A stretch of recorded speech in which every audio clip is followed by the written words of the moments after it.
건강검진을 받고 있었어요. 의사가 청진기를 대고 있었지요. 그때 그가 제 귀에 대고 낮게 속삭였습니다. 할머니, 당장 도망치세요. 지금 안 가시면 죽을 수도 있어요. 아들 며느리를 조심하세요. 손끝이 떨리고 있었어요. 진지했습니다. 저는 본능적으로 느꼈지요. 이건 농담이 아니라고. 복도로 나왔어요. 그리고 뛰었습니다. 왜 도망치라고 한 걸까요? 저 병원엔 무슨 일이 있는 거죠? 아들 며느리를 조심하라고요? 뭔가 잘못되고 있습니다. 분명히 잘못되고 있었어요. 어디로 가야 할지 몰랐지만 일단 도망가야 했습니다. 숨이 턱 막혀 잠시 벽에 기댔을 때 몸보다 먼저 생각이 앞섰지요. 언제부터였을까요? 뭔가 이상했던 게. 돌이켜보면 시작은 작년 가을이었습니다. 아들 상훈이가 회사를 그만뒀다는 소식을 들었을 때였지요. 전화로 들은 소리가 너무 갑작스러워서 한동안 말을 잇지 못했어요. 15년을 다닌 곳이었습니다. 과장까지 올라갔던 자리였거든요. 왜 그만뒀냐고 물으니 힘들었다고만 하더군요. 더 캐묻지 않았습니다. 목소리가 너무 지쳐 있었으니까요. 한 달쯤 지나 며느리 미라에게서 연락이 왔어요. 한동안 시댁에서 지내도 되겠냐는 내용이었지요. 당연히 괜찮다고 답했습니다. 가족끼리 힘든 시기엔 함께 있어야 한다고 생각했거든요. 처음 몇 주는 나쁘지 않았어요. 미라는 부엌일도 거들었고 말도 공손했지요. 상훈이는 방에 틀어박혀 컴퓨터만 들여다봤지만 구직 중이라고 하니 이해할 수 있었습니다. 그런데 한 달이 지나고 두 달이 지나자 조금씩 분위기가 달라졌어요. 미라는 제가 설거지하는 모습을 보면서 물이 너무 많이 나간다고 하더군요. 빨래를 돌릴 때도 한꺼번에 돌리면 안 되냐고 물었지요. 전기세가 만만치 않다는 소리도 덧붙였습니다. 처음엔 며느리가 살림을 아끼려는 마음이라고 생각했어요. 그래서 알겠다고 고개를 끄덕였지요. 하지만 그 말투가 점점 날카로워졌습니다. 어느 날 저녁 된장찌개를 끓였어요. 오래 묵은 된장으로 만든 구수한 찌개였지요. 그런데 상을 차리자마자 미라가 코를 찡그렸습니다. 된장 냄새가 너무 진하다고 하더군요. 집안에 냄새가 다 밴다면서 앞으로는 창문을 열고 환기를 시켜달라고 했어요. 그날 밤 혼자 부엌에 앉아 있었습니다. 30년 넘게 끓여온 찌개였거든요. 남편도 좋아했고 상훈이도 어릴 적엔 그렇게 맛있게 먹었지요. 그런데 이제는 냄새가 문제라고 하네요. 작은 일이었지만 가슴 한편이 서늘했습니다. 그 무렵부터 상훈이의 모습도 달라지기 시작했어요. 밤늦게 전화를 받는 일이 잦아졌지요. 현관 밖으로 나가 낮은 목소리로 통화했습니다. 누구냐고 물으면 친구라고만 하더군요. 하지만 그 얼굴엔 불안이 가득했어요. 어느 날은 새벽에 나가서 아침에 들어왔습니다. 어디 갔다 왔냐고 물으니 급한 일이 있었다고만 하네요. 옷에선 담배 냄새가 났고 눈가는 붉게 충혈되어 있었지요. 그날 아침 상훈이를 붙잡고 물었어요. 무슨 일이 있는 거냐고 엄마한테 말해보라고 했지요. 하지만 고개만 저었습니다. 아무것도 아니라면서 그냥 좀 피곤할 뿐이라고 하더군요. 그 눈빛은 거짓말을 하고 있었습니다. 며칠 뒤 거실에서 이상한 광경을 목격했어요. 미라와 상훈이가 소파에 나란히 앉아 서류 뭉치를 보고 있었지요. 부엌에서 설거지를 하다 우연히 봤습니다. 두 사람은 고개를 맞대고 뭔가 심각하게 이야기하고 있었거든요. 제가 물을 틀자 동시에 고개를 들었어요. 그리고 재빨리 서류를 접어 넣었지요. 미라가 환하게 웃으며 저녁 뭐 드실 거냐고 물었습니다. 아무렇지 않게 대답했어요. 그날 밤 거실 서랍을 열어봤습니다. 서류 뭉치가 거기 있을 거라고 생각했거든요. 하지만 아무것도 없었어요. 대신 구겨진 영수증 하나가 바닥에 떨어져 있었지요. 부동산 중개 수수료 영수증이었습니다. 심장이 철렁 내려앉았어요. 우리 집 주소가 적혀 있었거든요. 손이 떨렸습니다. 이게 무슨 의미인지 곧바로 이해할 수 없었지요. 하지만 무언가 잘못되고 있다는 느낌만은 확실했어요. 다음 날 아침 상훈이가 식탁에 앉아 입을 열었습니다. 엄마, 돈 좀 빌려줄 수 있냐고 하더군요. 국그릇을 든 손을 멈췄어요. 얼마나 필요하냐고 물었지요. 많지는 않다고 했습니다. 급하게 좀 쓸 때가 있다면서요. 무슨 일이냐고 다시 물으니 숟가락을 내려놓고 한참을 망설이네요. 그러고는 그냥 일이 좀 꼬였다고만 하더군요. 잠깐만 빌리면 된다고 했지요. 아들의 얼굴을 가만히 바라봤습니다. 눈 밑엔 다크서클이 내려앉아 있었고 입술은 바싹 말라 있었어요. 뭔가 심각한 일이 벌어지고 있다는 걸 느낄 수 있었지요. 그래도 이유는 알아야 하지 않겠냐고 했어요. 그 순간 미라가 급히 끼어들었습니다. 어머니, 별일 아니라고 하더군요. 상훈이 체면도 있으니까 너무 캐묻지 말라면서요. 저는 미라를 똑바로 봤어요. 체면은 알아도 이유는 모른다는 게 이상하지 않냐고 했지요. 그 순간 식탁 위 공기가 얼어붙었습니다. 상훈이는 고개를 숙였고 미라는 입술을 꾹 다물었어요. 천천히 숟가락을 들어 밥을 한술 떴지요. 하지만 목구멍으로 넘어가지 않았습니다.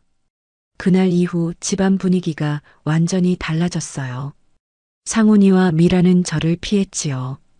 말이 줄었고 눈을 마주치지 않았습니다. 밤이면 방문을 닫고 낮은 목소리로 무언가 이야기했어요. 복도에 서서 그 소리를 들었습니다. 이번 주 안에 끝내야 한다는 내용이 들렸어요. 그분이 뭐라고 했다는 소리도 들렸지요. 서류는 다 준비됐냐는 질문도 들렸습니다.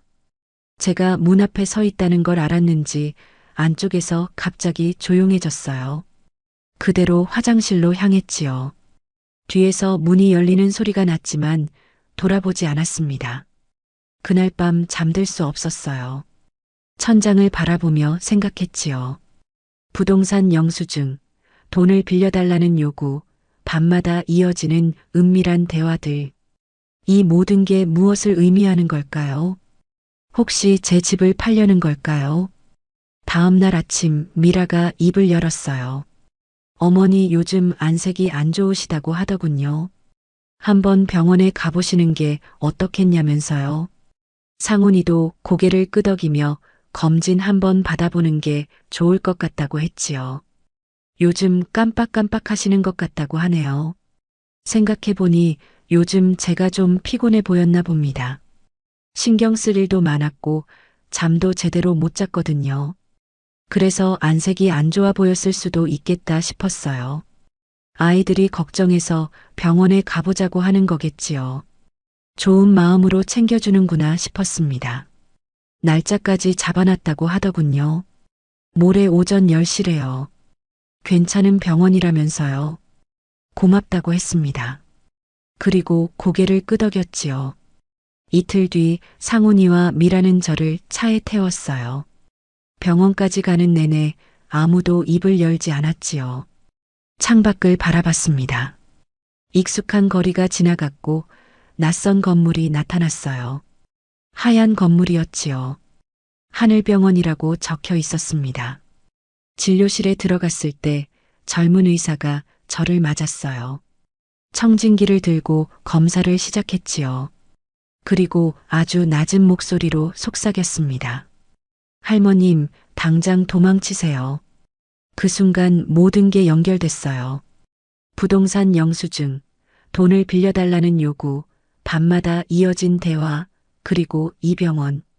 그제야 깨달았습니다. 이건 검진이 아니었어요. 이건 저를 가두기 위한 첫 단계였지요. 그래서 도망쳤습니다. 어디로 가야 할지는 모르겠지만 한 가지는 확실했지요. 이제 더 이상 그들을 믿을 수 없다는 것. 그때였습니다. 뒤에서 발소리가 들렸어요. 빠른 발소리였지요. 돌아봤습니다. 상훈이었어요. 하얀 가운을 입은 간호사 2명이 그 옆에 있었지요.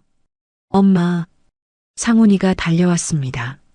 저는 본능적으로 뒷걸음질 쳤어요. 오지 마. 엄마, 진정 좀 해요.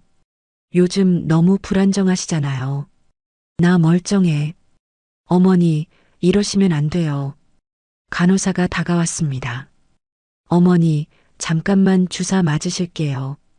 금방 괜찮아지실 거예요. 놓아. 팔을 뿌리쳤지만 간호사들이 양쪽에서 붙잡았어요. 힘이 셌습니다. 차가운 감촉이 팔에 스쳤어요. 주사였습니다. 안 돼. 소리쳤지만 이미 늦었어요. 약이 몸속으로 들어왔습니다. 눈앞이 흔들렸어요. 빛이 번지고 소리가 멀어졌지요. 상훈이의 목소리가 희미하게 들렸습니다. 엄마, 괜찮아질 거예요. 여기서 좀만 쉬면 돼요. 다리에 힘이 풀렸어요. 몸이 축 늘어졌지요. 간호사들이 저를 부축했습니다. 의식이 흐려졌어요. 저항할 수 없었습니다. 그렇게 어둠 속으로 빠져들었지요. 눈을 떴을 때 세상은 하였습니다. 천장이 너무 하얘서 눈이 시렸어요. 희미하게 소독약 냄새가 났지요. 팔에는 링거줄이 꽂혀 있었고 손목에는 이름표가 감겨 있었습니다. 윤정희, 68세, 인지장애 2급이라고 적혀 있더군요. 몸을 일으키려다 머리가 멍했어요. 여긴 어디일까요? 벽 한쪽엔 한의료 양병동 3층 병실이라 적힌 안내판이 붙어 있었습니다. 창문은 열리지 않았고 유리엔 밖이 보이지 않게 하얀 필름이 붙어 있었어요. 문에는 번호키가 달려 있었지요. 문이 열리고 간호사가 들어왔습니다. 어머니, 이제 괜찮으시냐고 물었어요. 여긴 어디냐고 되물었지요. 요양병원이라고 하더군요. 검사 결과가 좀 안 좋아서 며칠 계셔야 한대요. 검사요? 무슨 검사냐고 물으니 아드님이 다 설명 들으셨을 거라면서요. 간호사는 미소를 지으며 링거를 정리했어요. 그 웃음이 이상하게 기계적이었지요. 그날 저녁 식당에 내려갔을 때 이상한 걸 봤습니다. 식탁에 앉은 사람들 대부분이 너무 또렷했어요. 눈빛도 말투도 멀쩡했지요. 한 할머니가 먼저 말을 걸었습니다. 새로 오셨냐고 물었어요. 아드님이 모시고 왔다던데요. 네, 며칠 있다 가라고 해서요. 그렇게들 온다고 하더군요. 다들 멀쩡했는데 여기 오면 환자가 된대요. 그 말을 제대로 듣지 못한 듯 숟가락을 쥔 손이 멈췄습니다. 여기 오래 계시냐고 물으니 1년 넘었다고 하네요. 가족은요? 전화도 못한대요. 직원들이 대신 받는다면서요. 그 여자의 눈가에 웃음이 번졌지만 꼭 눈물 같았습니다. 식사가 끝나자 직원들이 환자들을 줄지어 세웠어요. 약 드실 시간이라고 하더군요. 작은 종이컵마다 알약이 담겨 있었습니다. 이건 무슨 약이냐고 물으니 건강보조제라고 하더군요. 다 어머니들 드시는 거래요. 약을 삼키는 척하며 입안에 숨겼습니다. 뒤를 돌아보니 아까 이야기했던 그 여자가 눈으로 고개를 저었어요. 넘기지 말라는 신호였지요. 밤이 되었습니다. 병실에 불이 꺼지고 복도에는 희미한 조명이 켜졌어요. 잠이 오지 않았습니다. 옆 침대에서 누군가 낮게 중얼거렸지요. 여기선 난동 피우면 안 돼요. 왜요? 그러면 밤새 주사 맞아요. 그럼 다음날 아무 기억도 못해요. 그 여자의 눈빛이 또렷했습니다. 치매 환자의 눈이 아니었어요. 다음날 아침 상훈이가 찾아왔습니다. 꽃바구니와 과일을 들고 있었지요. 엄마 얼굴 보니까 안심된다고 하더군요. 며칠만 있으면 다 괜찮아질 거래요. 괜찮다고요? 제가 왜 여기에 있어야 하냐고 물었습니다. 요즘 어머니 좀 불안정하셨다면서요. 미라랑 상의해서 결정한 거래요. 여기 시설 좋다고 하네요. 침묵했습니다. 그 말투가 너무 부드러워서 더 무서웠어요. 엄마, 휴대폰은 잠깐만 내가 맡아둘게요. 병원 규칙이래요. 그가 웃으며 휴대폰을 가방에 넣는 순간 속에서 뭔가 무너졌습니다. 아들이 나가고 문이 잠겼어요. 삐하는 전자음이 들렸지요. 창문으로 다가가 유리를 두드려 봤습니다. 안쪽에서 아무 소리도 나지 않았어요. 손바닥에 차가운 유리에 감촉만 남았지요. 그제야 확신했습니다. 여긴 병원이 아니에요. 저를 가둔 감옥이었습니다. 사흘이 지났습니다.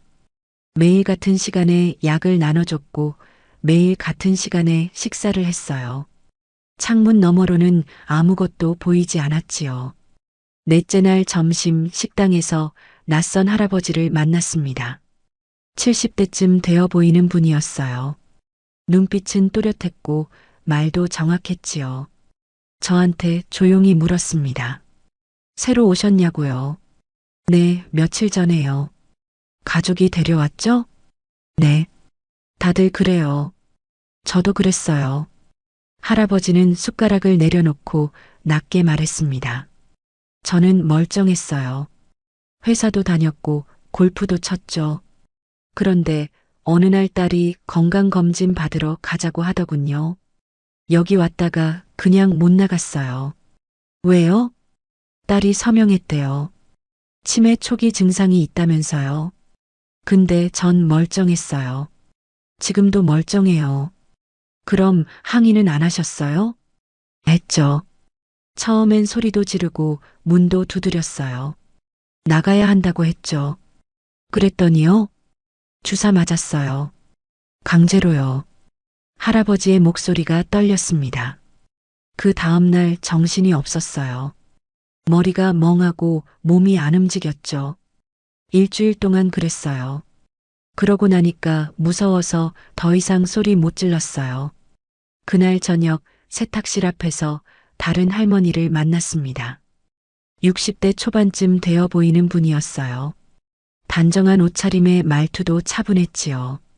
새로 오셨죠? 아드님이 모시고 왔다던데요. 네, 그런데 여기 분들 다 멀쩡해 보이세요. 그럼요. 다들 멀쩡해요. 저도 멀쩡하고요. 그럼 왜 여기 계세요? 며느리가 보냈어요. 요즘 깜빡깜빡한다면서요. 근데 전 아무것도 안 깜빡했어요. 그냥 집이 갖고 싶었나 봐요. 할머니는 세탁기를 돌리며 계속 말했습니다. 처음엔 저도 항의했어요. 이게 말이 되냐고 당장 나가야 한다고 소리 질렀죠. 그랬더니 간호사들이 와서 저를 끌고 갔어요. 격리실이라는 데 넣더군요. 그리고요. 주사 맞았어요. 팔에 힘으로 꽂았어요. 그 다음엔 아무 기억이 없어요. 사흘 동안 뭘 했는지 몰라요. 정신 차리고 보니 다시 병실이었어요. 그 이후로는요. 조용히 있어요.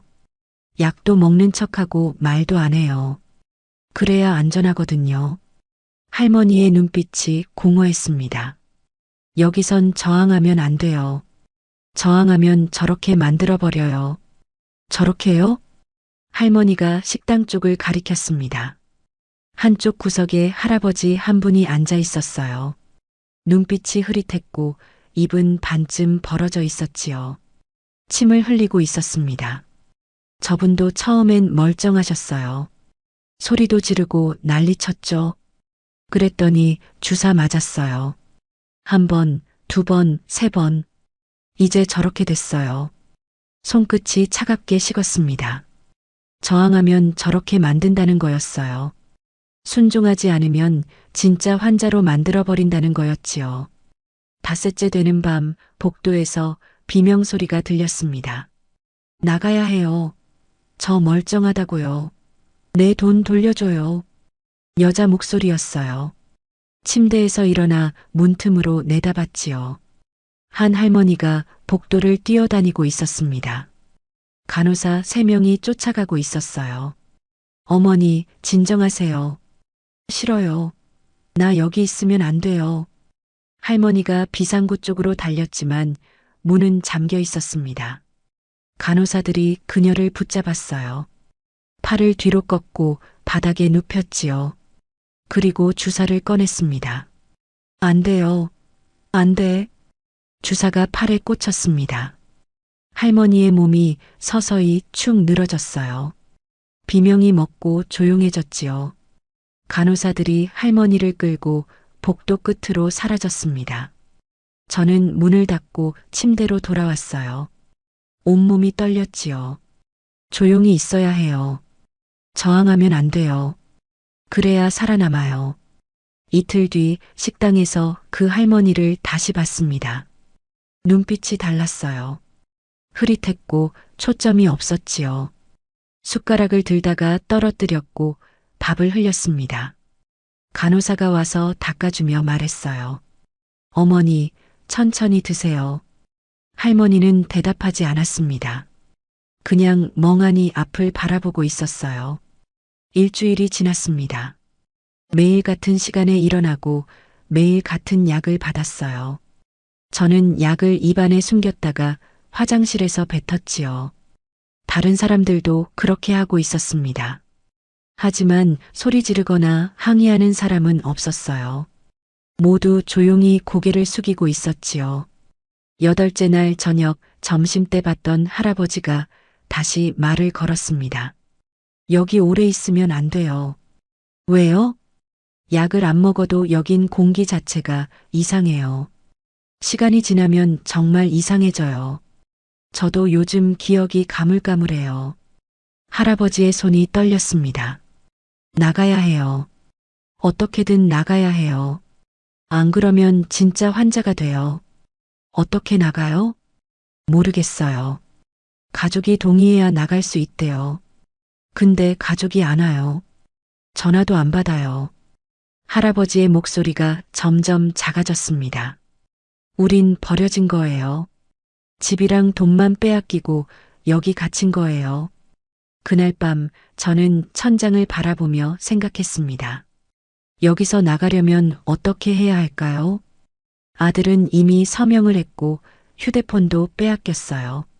창문은 열리지 않고 문은 잠겨 있지요. 그리고 소리 지르면 주사를 맞고 저렇게 변해버려요. 눈을 감으니 상훈이의 얼굴이 떠올랐습니다. 어릴 적 그 아이는 참 착했어요. 초등학교 운동회 때마다 제 손을 꼭 잡고 다녔지요. 엄마, 나 1등 했어요. 하며 웃던 얼굴이 아직도 선명했습니다. 회사 들어가고 결혼하고 아이 낳고 언제부터였을까요? 그 아이의 눈빛이 달라진 게, 아니, 어쩌면 처음부터 제가 모르고 있었던 걸까요? 가슴이 먹먹했습니다. 며느리 미라는 처음부터 계획했던 걸까요? 아니면 상훈이가 먼저 말을 꺼낸 걸까요? 둘이 밤마다 속닥이던 그 대화들, 서류 뭉치, 부동산 영수증, 모두 저를 여기 보내기 위한 준비였던 거였어요. 집을 팔려는 걸까요? 아니면 이미 팔았을까요? 제 이름으로 된 통장도 빼갔을 거예요. 연금 통장, 적금 통장, 남편이 남긴 보험금까지 전부. 그리고 저는 여기서 천천히 잊혀지겠지요. 처음엔 가끔 찾아오다가 나중엔 전화도 안 하겠지요. 면회도 끊기고 이름도 잊히고 그렇게 조용히 사라지는 거예요. 이불을 끌어당겼습니다. 목구멍이 메었어요. 울고 싶었지만 울면 안 될 것 같았습니다. 여기선 감정을 드러내면 안 돼요. 약점을 보이면 안 되지요. 여기서 계속 있으면 어떻게 될까요? 약을 안 먹어도 할아버지 말처럼 공기 자체가 이상하다면 언젠가 저도 변하는 걸까요? 아침에 일어났을 때 어제 일이 기억 안 나고 밥 먹을 때 숟가락 쓰는 법을 잊고 화장실 가는 길을 헷갈리고 그렇게 조금씩 무너지는 걸까요? 그리고 어느 날 거울을 봤을 때 그 흐릿한 눈빛의 할머니가 저를 보고 있는 걸까요? 손을 꽉 쥐었습니다.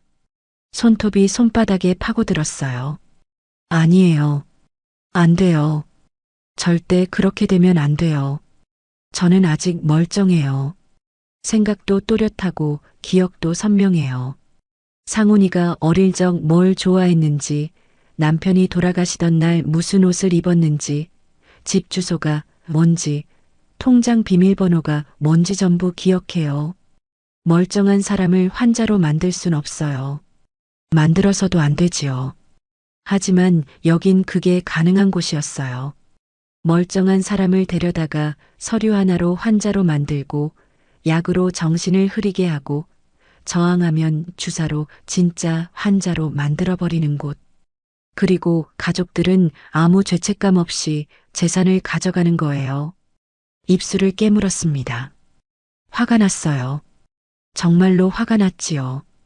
상훈이한테도, 미라한테도, 이 병원한테도, 그리고 이런 일을 가능하게 만든 세상한테도. 하지만 화를 내면 안 돼요. 여기선 화내는 게 곧 죽음이니까요. 조용히 참아야 해요. 고개 숙이고 순종하는 척 해야 해요. 그러면서 기회를 찾아야 하지요. 언젠가 문이 열릴 거예요. 실수로든 고의로든 누군가 문을 열어둘 거예요. 그때 나가야 합니다. 그리고 세상에 알려야 해요. 여기서 무슨 일이 벌어지고 있는지, 얼마나 많은 사람들이 이렇게 갇혀 있는지, 가족들이 얼마나 쉽게 노인을 버리는지. 저만이 아니에요. 여기 있는 사람들 모두 저와 같아요. 멀쩡한데 환자 취급받고 집과 돈을 빼앗기고 이렇게 갇혀 있어요. 누군가는 말해줘야 해요. 누군가는 싸워야 하지요. 그게 제가 할 일이에요. 손을 꽉 쥐었습니다. 병실 문이 살짝 열렸습니다.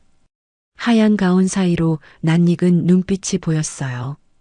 의사 한 명이 조용히 들어왔지요. 마스크를 쓰고 있었지만 그 눈빛만은 분명했습니다. 할머님, 컨디션은 좀 어떠세요?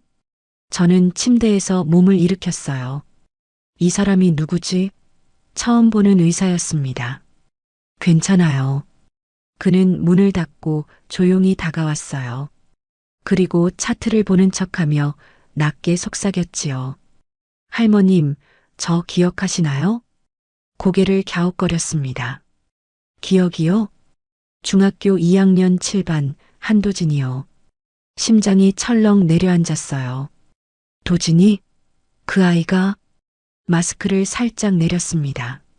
그제야 얼굴이 보였어요. 오래전 제자의 얼굴이었지요. 20년도 더 지났지만 눈빛만은 그대로였습니다. 선생님, 저예요. 한도진. 손이 떨렸어요. 어떻게 여기서 만날 수가 있을까요? 도진아, 정말 내가 맞니? 네. 그때 선생님이 절 도와주셨잖아요. 다들 절 괴롭힐 때 선생님만 괜찮다고 말해주셨어요. 기억이 떠올랐습니다. 한도진. 그 아이는 전학생이었어요. 서울에서 내려온 아이였지요. 말수가 적고 혼자 있는 시간이 많았습니다. 아이들이 따돌렸어요. 점심시간마다 혼자 구석에 앉아 있었지요. 어느 날 교무실로 불렀습니다. 괜찮으냐고 물었어요. 도진이는 고개만 끄덕였지요. 하지만 눈가가 붉었습니다. 선생님은 내가 이상한 아이라고 생각 안 해. 그냥 시간이 필요한 거야. 괜찮아. 그 말을 듣고 도진이가 처음으로 웃었어요. 작게 하지만 분명하게. 그 아이가 이제 의사가 됐군요. 선생님, 그때 정말 고마웠어요. 그 말 한마디가 저를 살렸어요. 도진이는 가방에서 흰 봉투 하나를 꺼냈습니다. 이 안에 있는 건 단순한 서류가 아니에요.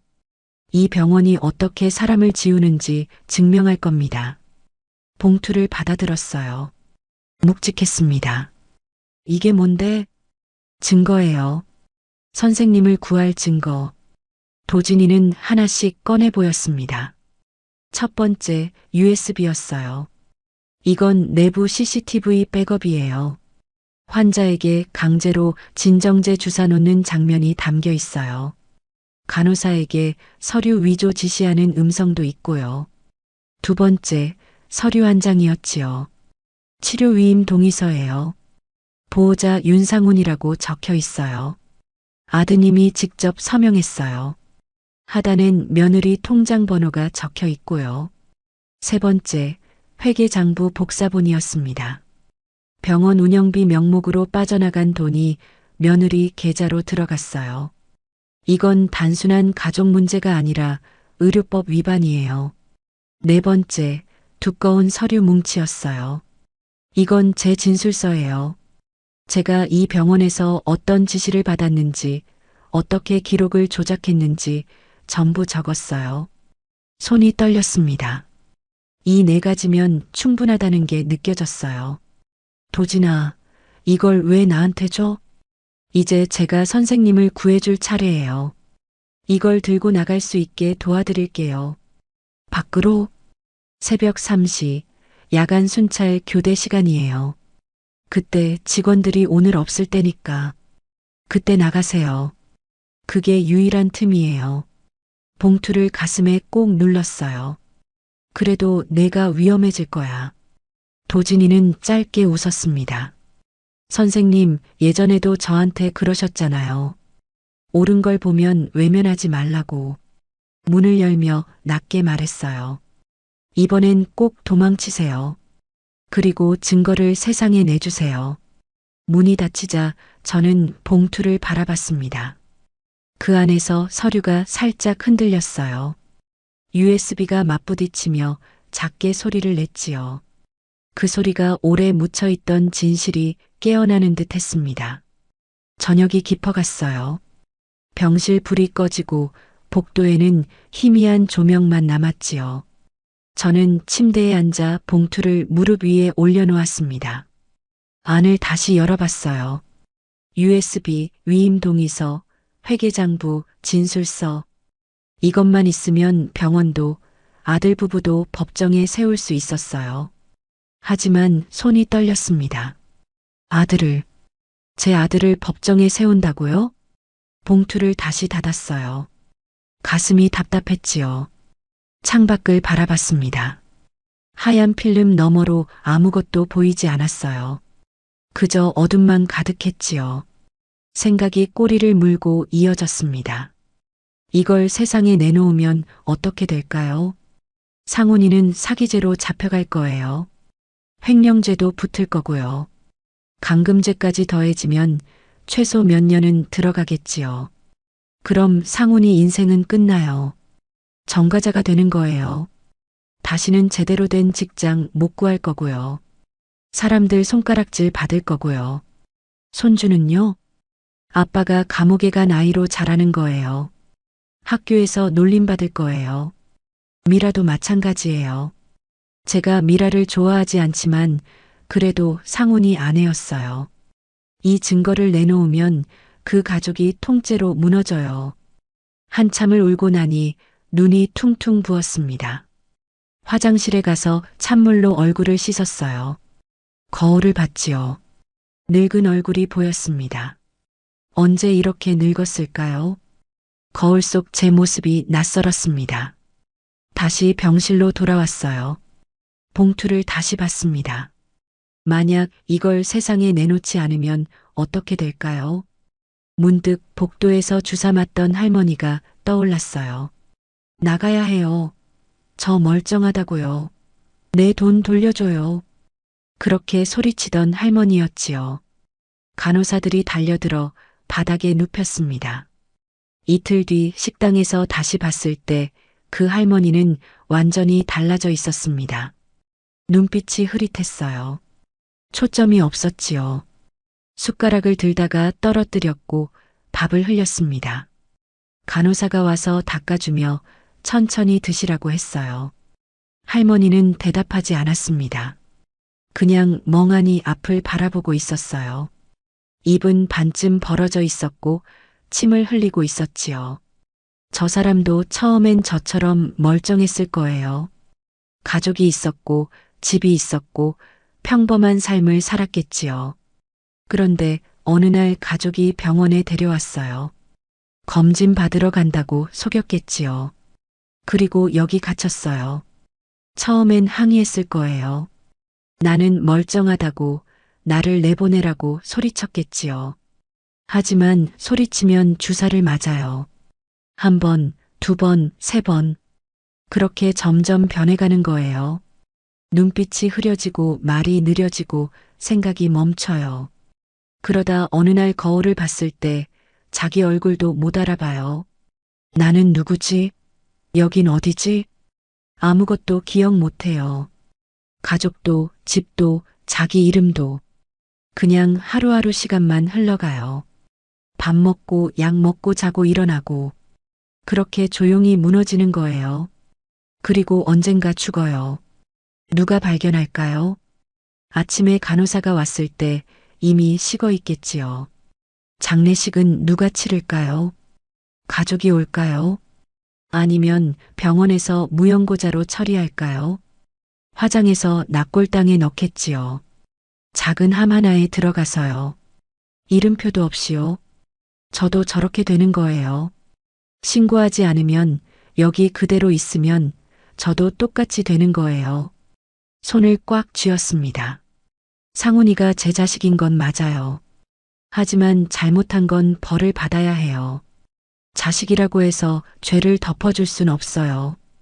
오히려 자식이기 때문에 더 확실히 가르쳐야 해요. 사람을 함부로 버리면 안 된다고. 부모를 이렇게 대하면 안 된다고. 상훈이가 감옥 가는 게 두렵지 않냐고요? 두렵지요. 정말로 두렵습니다. 하지만 더 두려운 건 이대로 아무것도 안 하는 거예요. 제가 여기서 무너지고 다른 사람들도 계속 고통받는 거요. 그게 더 끔찍해요. 봉투를 가슴에 꼭 안았습니다. 결정했어요. 나가서 신고할 거예요. 이 증거를 세상에 내놓을 거고요. 상훈이가 벌을 받더라도 어쩔 수 없어요. 스스로 선택한 거니까요. 저는 제가 할 일을 할 거예요. 옳은 일을 할 거고요. 시계를 봤습니다. 새벽 2시 58분이었어요. 2분 남았습니다. 문 앞에 섰어요. 귀를 기울였지요. 복도에서 간호사들이 순찰 교대를 준비하고 있었습니다. 발소리가 들렸어요. 멀어지는 소리였지요. 손을 가슴에 댔습니다. 봉투가 옷 안쪽에 단단히 들어 있었어요.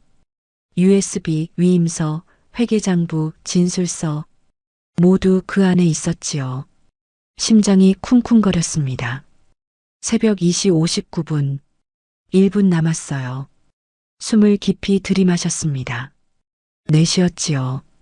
다시 들이마셨습니다. 진정하세요. 할 수 있어요. 도진이가 말했어요. 새벽 3시에 엘리베이터가 열린대요. 야간 순찰 교대 시간이라 복도가 잠깐 비어 있을 거래요. 그때가 유일한 기회래요. 복도 소리가 점점 작아졌습니다. 간호사들이 순찰실 쪽으로 간 모양이에요. 새벽 3시. 지금이에요. 문 손잡이를 천천히 돌렸습니다. 문이 열렸어요. 복도를 내다봤지요. 아무도 없었습니다. 희미한 조명만 켜져 있었어요. 복도 끝에서 간호사들 목소리가 들렸지만 모습은 보이지 않았지요. 발을 내디뎠습니다. 조용히 천천히 걸었어요. 신발 소리가 나지 않게 조심했지요. 엘리베이터가 보였습니다. 재빨리 들어갔어요. 1층 버튼을 눌렀지요. 문이 닫히기 시작했습니다. 그 순간 복도 끝에서 간호사 한 명이 나타났어요. 어머니, 그녀가 소리쳤지요. 달려왔습니다. 문이 천천히 닫혔어요. 너무 천천히 닫혔지요. 간호사가 가까워졌습니다. 손을 뻗었어요. 제발 닫혀요. 제발. 문이 완전히 닫혔습니다. 엘리베이터가 내려가기 시작했어요.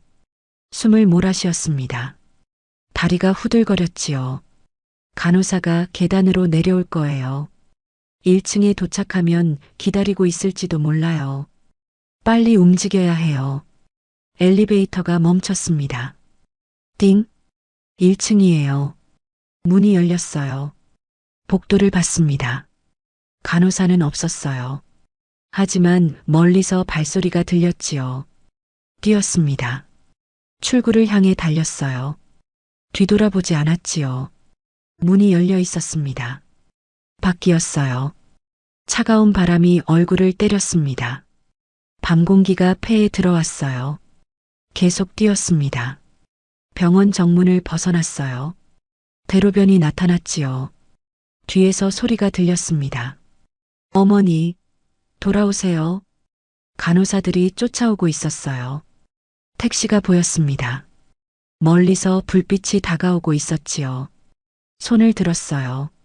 필사적으로 흔들었습니다. 택시, 기사님, 택시가 멈췄어요. 뒷문을 열고 탔습니다. 빨리 가주세요. 기사가 놀란 표정으로 저를 봤어요. 어디로요? 시청이요. 검찰청 쪽으로요. 검찰청이요? 네, 빨리요. 택시가 출발했습니다. 뒤를 돌아봤어요. 간호사들이 길가에 서 있었지요. 택시를 바라보고 있었습니다. 점점 멀어졌어요.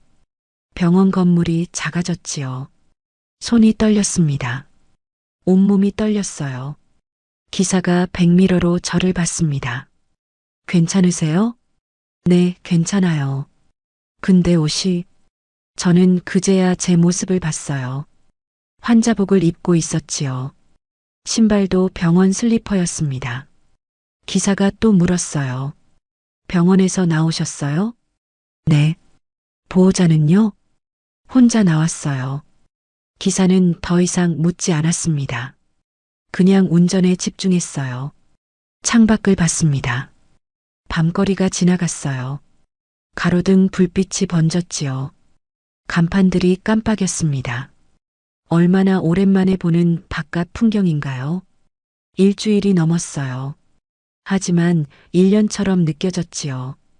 봉투를 꺼냈습니다. 무릎 위에 올려놓았어요. 이 안에 모든 게 들어있어요. 1시간쯤 지났을까요? 기사가 말했어요. 거의 다 왔어요. 고개를 들었습니다. 앞에 큰 건물이 보였어요. 검찰청이었습니다. 택시가 건물 앞에 멈췄어요. 도착했어요. 조심히 들어가세요. 택시에서 내렸어요.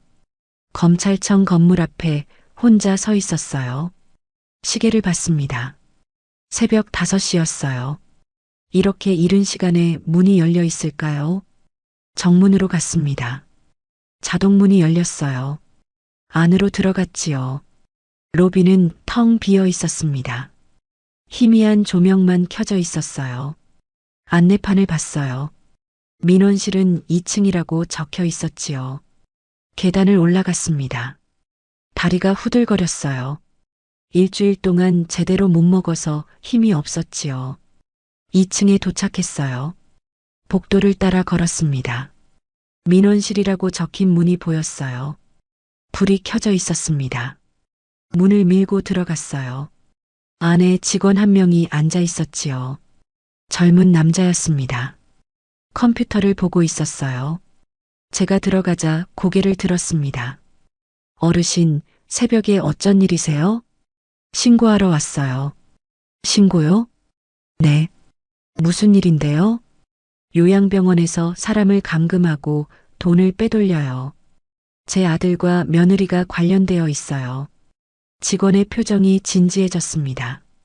앉으세요. 천천히 말씀해 주세요. 의자에 앉았어요. 봉투를 꺼냈지요. 이 안에 다 있어요. 봉투를 건넸습니다. 직원이 받아서 열었어요. USB와 서류 묶음이 나왔지요. 이게 뭔가요? USB는 내부 CCTV 백업이에요. 환자에게 강제로 진정제 주사 놓는 장면이 담겨 있어요. 간호사에게 서류 위조 지시하는 음성도 있고요. 서류를 하나씩 꺼내 보였습니다. 이건 치료 위임 동의서예요. 제 아들 윤상훈이 직접 서명했어요. 하단엔 며느리 통장 번호가 적혀 있고요. 다음 서류를 꺼냈어요. 회계장부 복사본이에요. 병원 운영비 명목으로 빠져나간 돈이 며느리 계좌로 들어갔어요. 마지막 서류를 꺼냈습니다. 의사 진술서예요. 그 병원에서 일하던 의사가 어떤 지시를 받았는지, 어떻게 기록을 조작했는지 전부 적었어요. 직원이 서류를 하나하나 확인했어요. 표정이 점점 심각해졌지요. 이건 중요한 증거네요. 맞아요.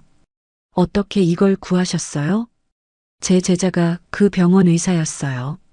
양심에 괴로워하다가 저한테 줬어요. 직원이 고개를 끄덕였습니다. 어르신 성함이 어떻게 되세요? 윤정희예요. 연락처는요? 휴대폰을 빼앗겼어요. 병원에서요. 그럼 주소라도요? 주소를 말했습니다. 직원이 적었어요. 어르신, 이 사건 즉시 수사부로 전달하겠습니다. 정말요? 네. 의료법 위반, 사기, 횡령, 감금 혐의가 명확합니다. 바로 조사 들어갈 거예요. 가슴이 뜨거워졌어요. 나 같은 사람이 또 생기면 안 돼요. 직원이 고개를 끄덕였습니다. 걱정 마세요. 철저히 조사하겠습니다. 저는 의자에 앉아 한참을 그 말을 곱씹었어요. 철저히 조사한대요. 상훈이도 조사받겠지요. 미라도 조사받을 거고요. 그리고 법정에 서겠지요. 가슴이 아팠습니다. 하지만 후회는 없었어요. 직원이 물었어요. 어르신, 지금 어디 가실 데 있으세요? 집에 갈 거예요. 혼자 가실 수 있어요? 네, 괜찮아요. 일어섰습니다. 다리가 휘청거렸지만 참았어요. 고맙습니다. 천천히 가세요. 민원실을 나왔어요. 복도를 걸어 계단을 내려갔습니다. 로비를 지나 밖으로 나왔지요. 하늘이 밝아오고 있었어요. 새벽 6시였습니다. 차가운 바람이 불었지요. 하지만 이상하게 따뜻하게 느껴졌습니다. 했어요. 해냈어요. 신고했어요. 증거를 넘겼고요. 이제 법이 말해줄 거예요. 천천히 걸었습니다. 어디로 가야 할지 몰랐지만 일단 걸었어요. 해가 떠오르고 있었습니다. 새로운 하루가 시작되고 있었지요. 하루가 지났습니다. 검찰청에서 나온 뒤 저는 작은 여인숙의 방을 잡았어요. 하루 2만 원짜리 방이었지요. 침대 하나와 낡은 TV가 전부였습니다. 누워서 천장을 바라봤어요.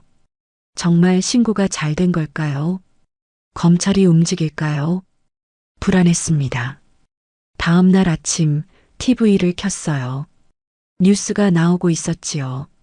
날씨, 경제, 사건, 사고. 그때였습니다. 화면 하단에 속보 자막이 떴어요. 한의료 양병원 불법 감금 및 의료사기 혐의 수사 착수. 심장이 뛰었습니다. 앵커가 말했어요. 검찰이 서울 소재 한의료 양병원에 대한 전격 수사에 착수했습니다. 멀쩡한 노인들을 강제 입원시키고 재산을 빼돌린 혐의입니다. 김 기자가 보도합니다. 화면이 바뀌었어요. 한의료 양병원 건물이 보였지요. 그 하얀 건물, 제가 갇혀있던 그곳이었습니다. 검찰 수사관들이 박스를 들고 나오고 있었어요. 서류 뭉치, 컴퓨터, 파일 캐비닛. 기자가 말했습니다. 검찰은 오늘 오전 한의료 양병원에 대한 압수수색을 실시했습니다. 병원 측이 정상적인 노인들을 치매 환자로 둔갑시켜 강제 입원시키고 보호자와 공모의 재산을 가로챈 정황이 포착됐습니다. 화면에 병원장이 나왔어요. 수갑을 찬 채 고개를 숙이고 있었지요. 기자가 다시 말했습니다. 특히 환자 보호자들이 병원과 짜고 부모를 입원시킨 뒤 재산을 빼돌린 정황도 확인됐습니다. 검찰은 관련자들을 추가로 소환할 예정입니다. 화면이 꺼졌어요. 저는 TV 앞에 그대로 앉아 있었습니다. 시작됐어요. 정말로 시작됐어요. 손이 떨렸습니다. 기쁨인지 두려움인지 알 수 없었지요. 집엔 상훈이와 미라가 있을 거예요. 하지만 가고 싶었습니다. 마지막으로 한번 보고 싶었어요. 옷을 챙겨 입고 밖으로 나왔습니다. 버스를 2번 갈아탔어요. 익숙한 동네가 나타났지요. 골목 입구에서 멈췄습니다. 저 모퉁이를 돌면 우리 집이에요. 30년을 산 집이지요. 천천히 걸었습니다. 모퉁이를 돌았어요. 그때였습니다. 경찰 차량 3대가 집 앞에 서 있었어요. 심장이 쿵 내려앉았습니다. 저는 재빨리 전봇대 뒤로 몸을 숨겼어요. 경찰들이 집 앞에 서 있었지요. 형사복을 입은 사람들이었습니다. 현관문이 열렸어요. 상훈이가 나왔습니다. 평소 입던 편한 옷차림이었어요. 얼굴은 창백했지요. 형사 한 명이 말했습니다. 윤상훈 씨, 요양병원 비리 및 사기 혐의로 조사받으셔야 합니다. 동행하시죠. 상훈이는 고개를 숙였어요. 대답하지 않았지요. 형사가 수갑을 꺼냈습니다. 찰칵. 수갑이 손목에 채워졌어요. 그 소리가 골목에 울렸습니다. 다음으로 미라가 나왔어요. 울고 있었지요. 눈가가 새빨갰습니다. 오해예요. 오해라고요. 우리 아무것도 안 했어요. 형사가 차갑게 말했습니다. 서미라 씨도 공범 혐의로 동행하셔야 합니다. 미라도 수갑이 채워졌어요. 안 돼요. 우리 애가 있다고요. 엄마 없으면 애는 어떡해요. 형사는 대답하지 않았습니다. 그때 다른 형사 한 명이 주변을 둘러보며 말했어요. 피해자 윤정희 씨는 안 계십니까? 제 이름이 나왔습니다. 상훈이가 고개를 번쩍 들었어요. 엄마요? 엄마가 왜요? 형사가 말했습니다. 윤정희 씨가 직접 신고하셨습니다. 증거도 윤정희 씨가 제출하셨고요. 그 말에 상훈이의 얼굴이 하얗게 변했어요. 엄마가 신고를? 형사가 저를 봤어요. 혹시 윤정희 씨십니까? 네. 목소리가 떨렸습니다. 형사가 고개를 끄덕였어요. 신고해 주셔서 감사합니다. 덕분에 많은 분들을 구할 수 있었습니다. 그 말이 끝나기도 전에 상훈이의 목소리가 들렸어요. 엄마, 제가 있는 쪽을 보고 있었습니다. 눈이 마주쳤어요. 상훈이의 얼굴엔 충격과 배신감이 가득했지요. 엄마가 신고한 거예요? 정말 엄마가요? 저는 천천히 걸어 나갔습니다. 전봇대 뒤에서 나와 상훈이 앞에 섰어요. 그래. 짧게 대답했습니다. 상훈이는 믿을 수 없다는 표정으로 저를 바라봤어요. 왜요? 왜 그러신 거예요? 내가 나를 그 병원에 가뒀잖니. 그건 엄마 건강 때문에. 거짓말하지 마. 돈 때문이었어. 집 팔려고 그런 거잖아. 상훈이는 입을 다물었습니다. 미라가 울면서 소리쳤어요. 어머니, 어떻게 이러실 수가 있어요? 우린 가족이잖아요. 저는 미라를 똑바로 봤습니다. 가족이 가족을 그렇게 버리면 안 되는 거야. 어머니가 먼저 우릴 버렸잖아요. 돈도 안 주시고 집도 안 내주시고. 미라의 목소리가 떨렸어요. 저는 고개를 저었습니다. 그건 내 돈이고 내 집이었어. 너희 줄 의무 없었어. 미라는 더 이상 말하지 못했어요. 상훈이가 다시 입을 열었습니다. 엄마, 그래도 전 엄마 아들이잖아요. 목소리가 떨리고 있었어요. 눈가가 붉어졌지요. 저는 상훈이를 바라봤습니다. 그래, 넌 내 아들이야. 그건 변하지 않아. 그럼 왜? 하지만 잘못한 건 벌을 받아야 해. 저는 계속 말했어요. 넌 내 자식이지만 사람으로서 해선 안 될 짓을 했어. 부모를 그렇게 버리면 안 되는 거야. 상훈이의 어깨가 떨렸습니다. 울고 있었어요. 엄마, 미안해요. 정말, 정말 미안해요. 눈물이 볼을 타고 흘렀지요. 저는 그 모습을 보며 가슴 한편이 아팠습니다. 하지만 물러설 수 없었어요. 미안하다고 용서되는 게 아니야. 내가 한 일은 범죄야. 엄마, 제발. 상훈이가 무릎을 꿇었어요. 수갑찬 손으로 바닥을 짚었지요. 제발 용서해 주세요. 다시는 안 그럴게요. 엄마, 제발. 저는 고개를 저었습니다. 이미 늦었어. 형사가 상훈이를 일으켰어요. 일어나세요. 상훈이는 제 얼굴을 보며 울었습니다. 엄마, 엄마. 형사들이 상훈이와 미라를 차량으로 데려갔어요. 상훈이는 차에 타기 전까지 계속 저를 봤지요. 미라는 울면서 소리쳤습니다. 어머니, 이러시면 우리 애는 어떡해요? 애는요? 차 문이 닫혔습니다. 경찰 차량이 출발했어요. 저는 그 모습을 지켜봤습니다. 손이 떨렸지만 눈물은 나지 않았어요. 이웃들이 하나둘 밖으로 나왔습니다. 세상에, 어머니가 직접 신고하셨대. 대단하시다. 자식한테 당하고도 신고하시다니. 아니야, 어떻게 자식을 신고해. 그래도 자식인데. 저도 저 상황이면 신고했을 거야. 이웃들의 목소리가 뒤섞였습니다. 옹호하는 사람도 있었고 비난하는 사람도 있었어요. 저는 그 말들을 들으며 현관 앞으로 걸어갔습니다. 문은 닫혀 있었어요. 경찰이 봉인 테이프를 붙여놨더군요.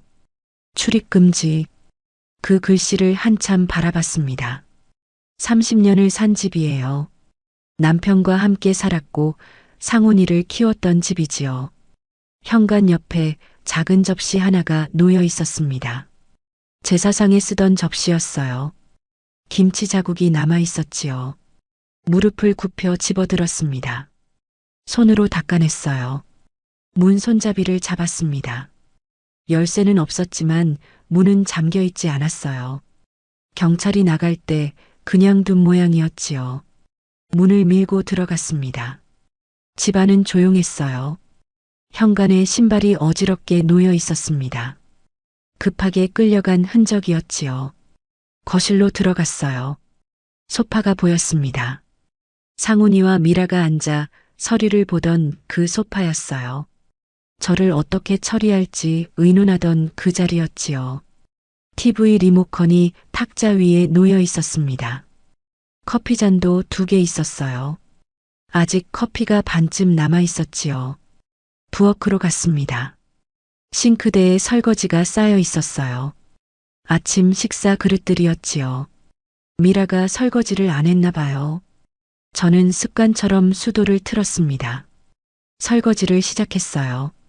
그릇을 닦으며 생각했습니다. 이 집에서 얼마나 많은 설거지를 했을까요? 30년 동안 매일 아침, 매일 저녁. 그릇을 닦고 행주로 물기를 닦고 이제는 하지 않을 일이에요. 설거지를 끝내고 그릇을 선반에 올려놓았습니다. 상훈이 방으로 갔어요. 문을 열었지요. 침대가 보였습니다. 이불이 구겨져 있었어요. 책상 위엔 서류들이 어지럽게 널려 있었지요. 저는 서류를 집어들었습니다.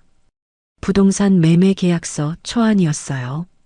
우리 집 주소가 적혀 있었습니다. 역시 집을 팔려고 했구나. 서류를 내려놓았어요. 벽에 액자가 걸려 있었습니다. 상훈이 대학 졸업 사진이었어요. 학사모를 쓰고 웃고 있었지요. 제가 옆에 서 있었습니다. 그날 정말 기뻤어요. 아들이 대학을 졸업했다는 게 자랑스러웠지요. 손을 뻗어 액자를 만졌습니다. 그때는 진짜 행복했을까요? 아니면 그때도 이미 저를 짐으로 생각했을까요? 모르겠어요. 방을 나왔습니다. 제 방으로 갔어요. 문을 열자 익숙한 냄새가 났습니다. 침대가 보였어요. 옷장도 그대로였지요. 창가에 놓인 화분도 있었습니다. 시든 꽃이 그대로였어요. 침대에 앉았습니다. 이 집은 나중에 팔아야겠지요. 새로운 곳에서 새로 시작해야 해요. 혼자서요.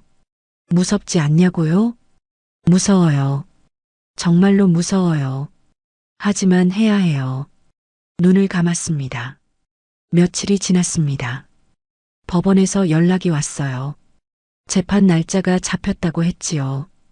5월 중순 목요일 오후 2시였습니다. 그날 아침 일찍 일어났어요. 옷을 골랐지요. 검은색 재킷과 회색 치마를 입었습니다. 남편 장례식 때 입었던 옷이었어요. 거울을 봤습니다. 늙은 얼굴이 보였어요. 하지만 눈빛만은 또렷했지요. 법원으로 향했습니다. 버스를 타고 1시간을 갔어요. 큰 건물이 나타났지요. 서울중앙지방법원. 계단을 올라 안으로 들어갔습니다. 복도가 길었어요. 사람들이 오갔지요. 안내판을 봤습니다. 417호 법정이라고 적혀 있었어요. 엘리베이터를 타고 4층으로 올라갔습니다. 복도 끝에 법정 문이 보였어요. 문 앞에 기자들이 몇 명 서 있었습니다. 카메라를 들고 있었어요. 한 기자가 저를 봤습니다. 혹시 윤정혜 씨십니까? 네. 한 말씀 부탁드립니다. 오늘 재판 어떻게 보고 계십니까? 저는 짧게 대답했어요. 법이 판단할 거예요. 그게 전부였습니다. 법정 안으로 들어갔어요. 넓었습니다. 천장이 높았지요. 앞쪽에 판사석이 있었고 그 아래 검사석과 변호사석이 있었어요. 방청석에 앉았습니다. 사람들이 하나둘 들어왔어요. 기자들, 방청객들. 잠시 후 문이 열렸습니다. 상훈이와 미라가 들어왔어요. 수의를 입고 있었지요.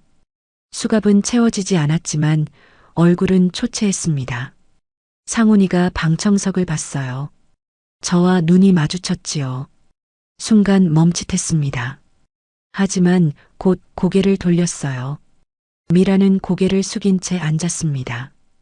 판사가 입장했습니다. 모두 일어나세요. 사람들이 일어났어요. 저도 일어났지요.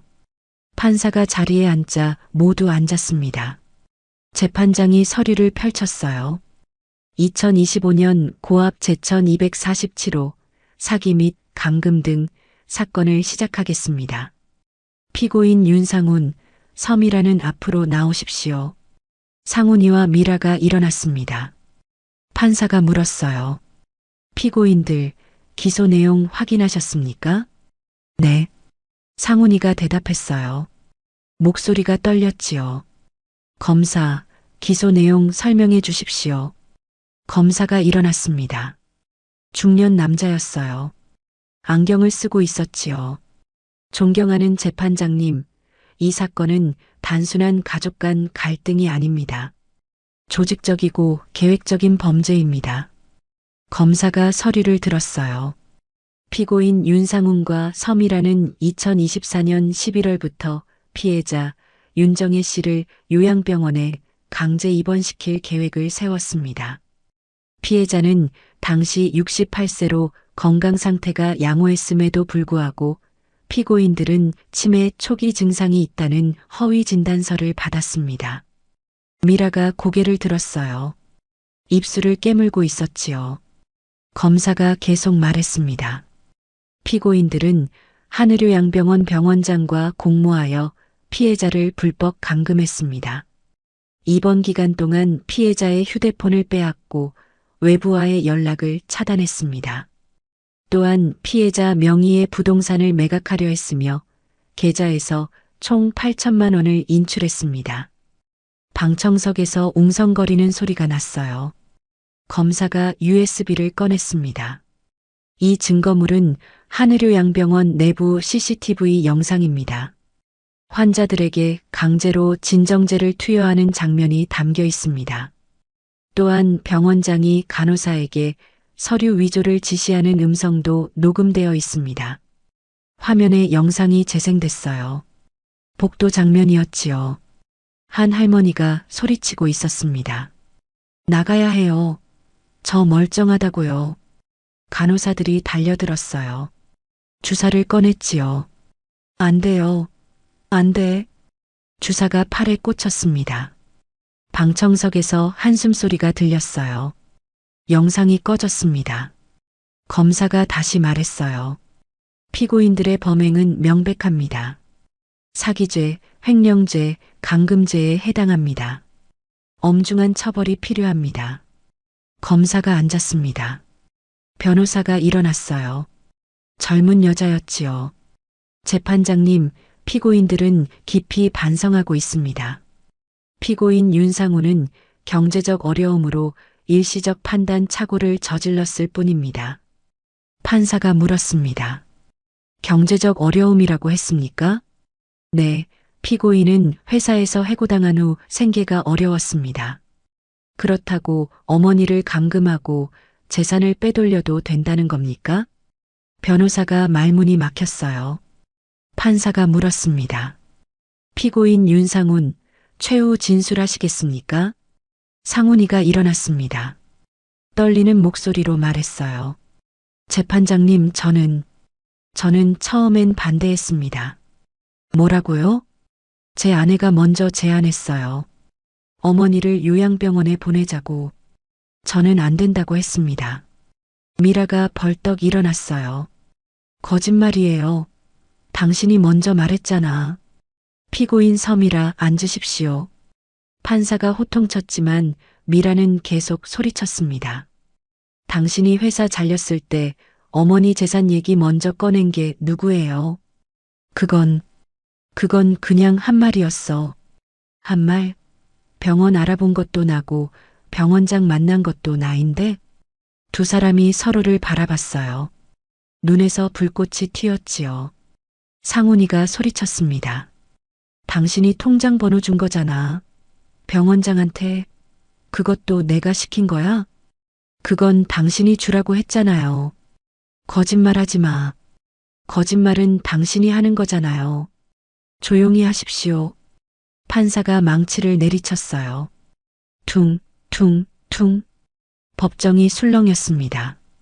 저는 방청석에 앉아 그 모습을 지켜봤어요.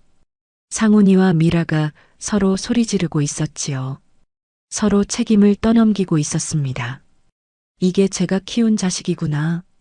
가슴이 서늘했어요. 판사가 차갑게 말했습니다. 피고인들, 이 법정이 무슨 장터입니까? 서로 책임 떠넘기기에 급급하시는군요. 상훈이와 미라가 입을 다물었어요. 판사가 계속 말했습니다. 피고인들은 지금까지 한 번도 진정으로 반성하지 않았습니다. 자신의 잘못을 인정하지 않고 서로에게 책임을 전가할 뿐입니다. 이는 죄질이 매우 불량함을 보여줍니다. 상훈이가 고개를 숙였어요. 미라는 울고 있었지요. 판사가 판결문을 집어들었습니다. 피고인 윤상훈, 사기죄, 횡령죄, 강금죄로 징역 5년을 선고합니다.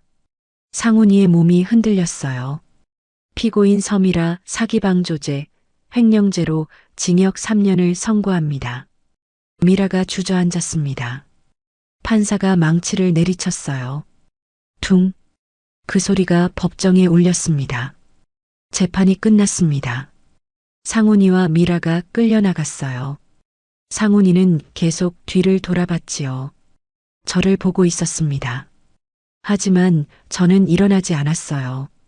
사람들이 하나둘 나갔습니다. 저는 방청석에 그대로 앉아 있었어요. 5년. 상훈이는 5년 동안 감옥에 있을 거예요. 미라는 3년이고요. 그 시간이 길까요? 짧을까요? 모르겠어요. 하지만 이게 법이 내린 판단이에요. 천천히 일어났습니다. 법정을 나왔어요. 복도에 기자들이 기다리고 있었습니다. 윤정혜 씨, 판결 어떻게 생각하십니까? 저는 잠시 멈췄습니다. 그리고 말했어요. 법이 옳다고 판단한 거예요. 받아들이겠습니다. 아드님께 하실 말씀은? 저는 고개를 저었습니다. 없어요. 더 이상 대답하지 않았어요. 기자들을 지나 계단을 내려갔습니다. 밖으로 나왔어요. 버스 정류장으로 향했어요. 사람들이 지나갔지만 아무도 저를 알아보지 못했지요. 그저 평범한 할머니 한 명이었습니다. 버스를 기다리며 생각했어요. 이제 끝났어요. 재판이 끝난 지 2달이 지났어요. 상훈이에게서 편지가 왔습니다. 면회 신청서였지요. 엄마, 한 번만 와주세요. 할 말이 있어요. 그렇게 적혀 있었습니다. 저는 한참을 그 편지를 들고 있었어요. 가야 할까요? 까지 말아야 할까요? 결국 구치소로 향했습니다. 검은색 카디건을 걸쳤어요. 가방을 들었지요. 버스를 2번 갈아탔습니다. 1시간 반이 걸렸어요. 구치소 건물이 보였습니다. 회색 콘크리트 건물이었어요. 높은 담장이 둘러쳐져 있었지요. 정문으로 들어갔습니다. 접수 창구가 있었어요. 직원이 앉아 있었지요. 면회 오셨습니까? 네. 수용자 성함은요? 윤상훈이요. 관계는요? 어머니예요. 직원이 고개를 들었어요. 잠깐 저를 봤지요. 신분증 주세요. 신분증을 건넸습니다. 직원이 확인하고 면회 신청서를 내밀었어요. 여기 작성해 주세요. 펜을 들었습니다. 손끝이 떨렸어요. 이름을 적었지요. 윤정희, 관계 뭐, 연락처, 다 적고 나서 직원에게 건넸습니다. 3번 면회실로 가세요. 2층입니다. 계단을 올라갔어요. 복도가 길었습니다. 형광등 불빛이 차갑게 비쳤지요. 3번 면회실이라는 표지판이 보였어요. 문을 밀고 들어갔습니다. 좁은 방이었어요. 유리창이 가운데 있었지요. 양쪽에 의자가 하나씩 놓여 있었습니다. 의자에 앉았어요. 유리창 너머는 텅 비어 있었습니다. 기다렸지요. 5분쯤 지났을까요? 반대편 문이 열렸습니다. 상훈이가 들어왔어요. 수의를 입고 있었지요. 파란색 죄수복이었습니다. 얼굴이 많이 야위었어요. 볼이 꺼졌고 눈 밑엔 다크서클이 내려앉아 있었지요. 상훈이가 의자에 앉았습니다. 수화기를 들었어요. 저도 수화기를 들었지요. 잡음이 섞인 소리가 들렸습니다. 엄마. 상훈이의 목소리였어요. 저는 대답하지 않았습니다. 그냥 바라봤지요. 와줘서 고마워요. 엄마, 나 정말 미안해요. 목소리가 떨렸습니다. 재판 때 못한 말이 있어요. 엄마 앞에서 변명하고 싶지 않았어요. 근데 꼭 해야 할 것 같아서 저는 여전히 침묵했어요. 상훈이가 계속 말했습니다. 저는 정말 처음엔 반대했어요. 미라가 병원 이야기 꺼냈을 때 안 된다고 했어요. 또 변명이구나. 상훈이가 말을 멈췄어요. 저는 천천히 입을 열었습니다. 그래서 뭐가요? 미라 탓하려고 날 부른 거야? 아니에요. 그럼 뭐야? 상훈이는 고개를 숙였어요. 저는 계속 말했습니다. 재판 때 봤어. 너랑 미라랑 서로 싸우는 거. 서로 책임 떠넘기는 거. 엄마. 그게 내가 키운 자식이더라. 상훈이의 어깨가 떨렸어요. 저는 수화기를 꼭 쥐고 말했습니다. 서류 한 장이면 사람 인생이 사라지는구나. 그렇게 쉽게. 엄마, 정말 미안해요. 정말 미안하다고 다 되는 게 아니야.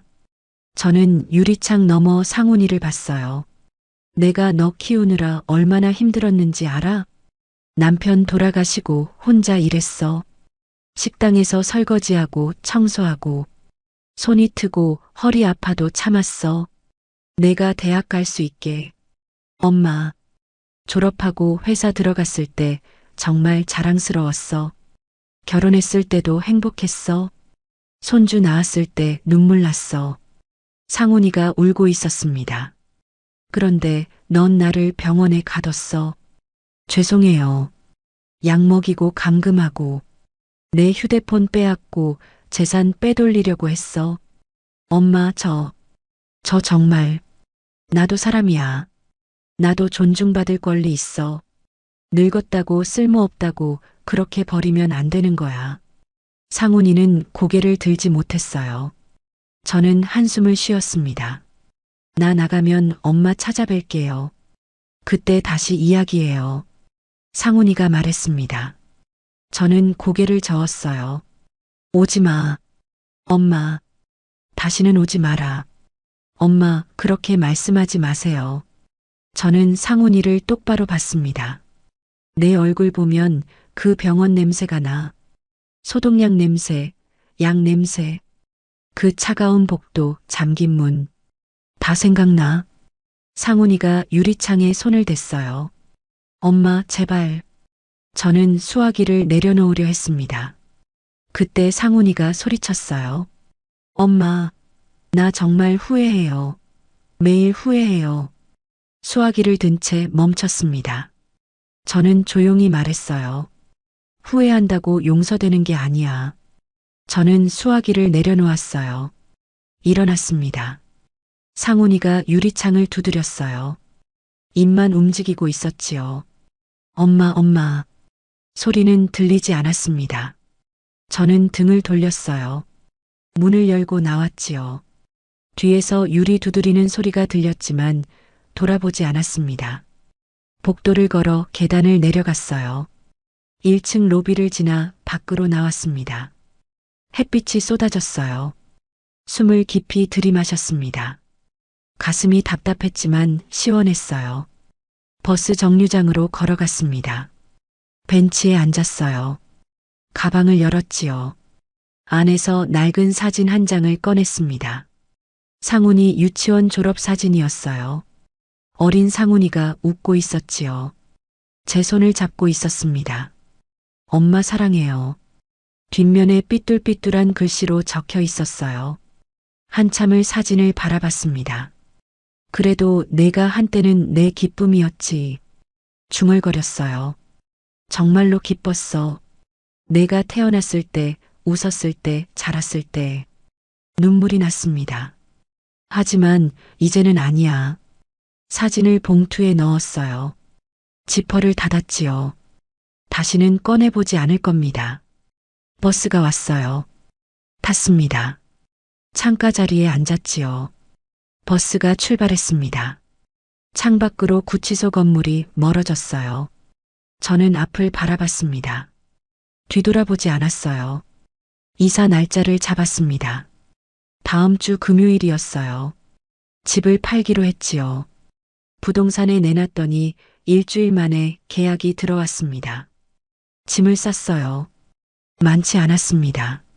작은 상자 3개면 충분했지요. 낡은 찻잔 세트를 넣었어요.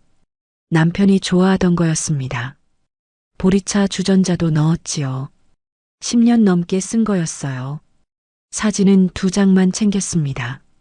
남편과 찍은 사진 1장, 제 젊은 시절 사진 1장. 상훈이 사진은 넣지 않았어요. 옷은 필요한 것만 골랐습니다. 나머지는 기부하기로 했지요. 가구는 다 두고 가기로 했어요. 새 집엔 가구가 이미 있었으니까요. 이사 당일 아침이었습니다. 이삿짐 센터 기사님들이 왔어요. 짐이 이게 다예요? 네, 이게 전부예요. 기사님이 놀란 표정을 지었지만 더 묻지 않았습니다. 상자 3개를 트럭에 실었어요. 금방 끝났지요. 저는 트럭 옆에 서서 집을 바라봤습니다. 이제 출발하시면 됩니다. 기사님이 말했어요. 네, 먼저 가세요. 제가 뒤에 갈게요. 트럭이 떠났습니다.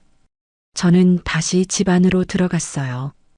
현관을 지나 거실로 갔습니다. 소파가 그대로 있었어요. TV도 있었지요. 하지만 텅 빈 느낌이었습니다. 부엌으로 갔어요.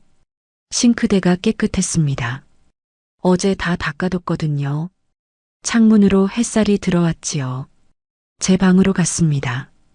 침대만 덩그러니 남아 있었어요. 창가에 섰습니다.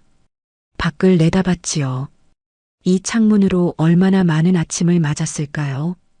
얼마나 많은 저녁을 보냈을까요? 이제 다른 사람이 이 창문을 열겠지요. 다른 사람이 이 집에서 살 거예요. 괜찮아요. 괜찮습니다. 방을 나왔어요. 거실을 지나 현관으로 갔지요. 문 손잡이를 잡았습니다. 한 번 더 뒤돌아봤어요. 30년을 산 집이었습니다. 행복했던 날도 많았고 힘들었던 날도 많았지요. 하지만 이제 끝이에요. 이젠 됐어요. 여기까진 충분해요. 문을 열고 나갔습니다. 잠갔어요. 열쇠를 꺼내 현관 화분 밑에 뒀습니다. 새 주인이 올 때까지 부동산에서 찾아갈 거예요. 계단을 내려갔습니다. 골목을 걸어 나왔어요. 버스가 출발했습니다. 동네가 지나갔지요. 익숙한 거리들이 하나씩 멀어졌습니다. 이제 다시는 오지 않을 거예요. 30분쯤 지났을까요? 새 동네가 나타났습니다. 낯선 거리였어요. 낯선 가게들이었지요. 하지만 나쁘지 않았습니다. 버스에서 내렸어요. 새 집은 여기서 걸어서 5분 거리였습니다. 천천히 걸었어요. 골목을 돌아 작은 건물 앞에 섰지요. 빌라 2층이었습니다. 계단을 올라갔어요. 문 앞에 이삿짐 상자 3개가 놓여 있었습니다. 열쇠를 꺼냈어요. 문을 열었지요. 작은 원룸이었습니다. 부엌과 거실이 하나였어요. 침대가 한쪽 구석에 있었지요. 창문으로 햇살이 들어왔습니다.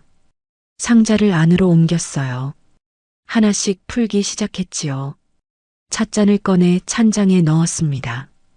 보리차 주전자를 싱크대 옆에 놓았어요. 사진 2장을 꺼내 책상 위에 세웠지요. 다 정리하고 나니 오후였습니다. 창가에 섰어요.